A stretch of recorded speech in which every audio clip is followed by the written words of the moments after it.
Chapter 24. Love and Courage. That evening, the Harpers' small cottage was filled with the spicy scent of cinnamon and hot plums coming from the crumble Mrs. Harper had set on the hearthstone to cool. The freshly washed muslin curtain hung crisp and white from the cottage window. A cricket chirped from under a chair, and lark twigs crackled in the fire.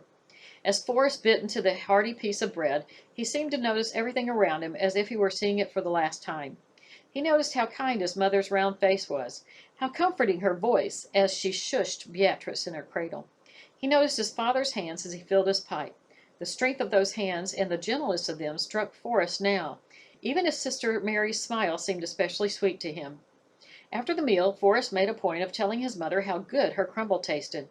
He told Mary that she could play with his clay marbles if she liked, and he even picked Beatrice up out of the cradle, though she smelled a bit ripe. He wanted to hold her close, to hold all of them to his heart and never let go. "You'd best fetch the prisoner her meal," his father called from the chair by the fire, "and take the rush lamp, for there is little moon tonight."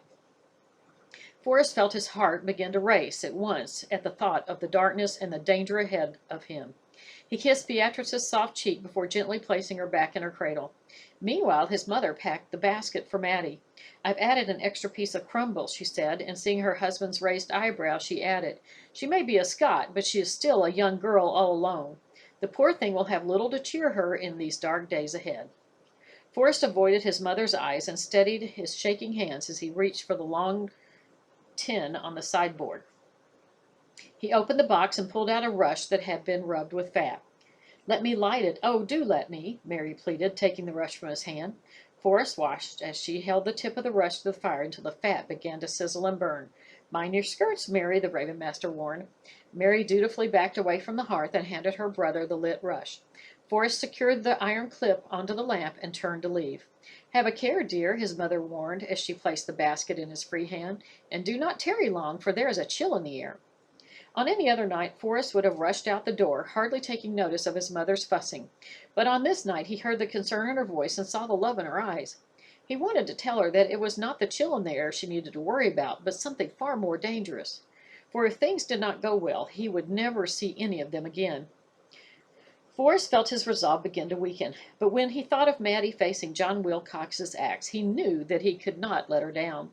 She must have escaped by now, he reasoned, and if he failed to do his part, he would be placing her in the greatest danger.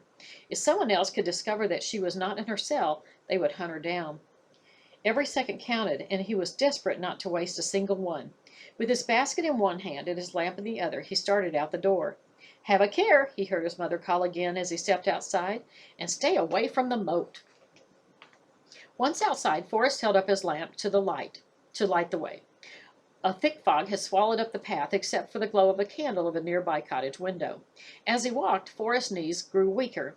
The only sounds in the stillness of the night were the small stones that crunched under his boots and seemed to whisper, "Hurry, hurry, hurry," with each step. And soon his pounding heart drowned out the sound of his feet. Where was Maddy now? Was she well and on her way back to Scotland as she planned? Did she escape without being noticed? Would anyone suspect him? By the time Forrest reached the Bloody Tower, his nerves were so frayed he feared he wouldn't be able to speak. "Well, hello, young Harper," Master Marsh called from the post at the tower's entrance. "What's happened to your father that he sends you in his place?" "His back is ailing him," Forrest replied. "'Tis the infernal dampness," Warder Marsh declared, "and the yeoman's curse it is, standing guard on river's edge as we do." "Aye, the dampness," Warder Thompson agreed with a frown. "The way it seeps right through your clothes and into your joints is smooth as the thief in the night."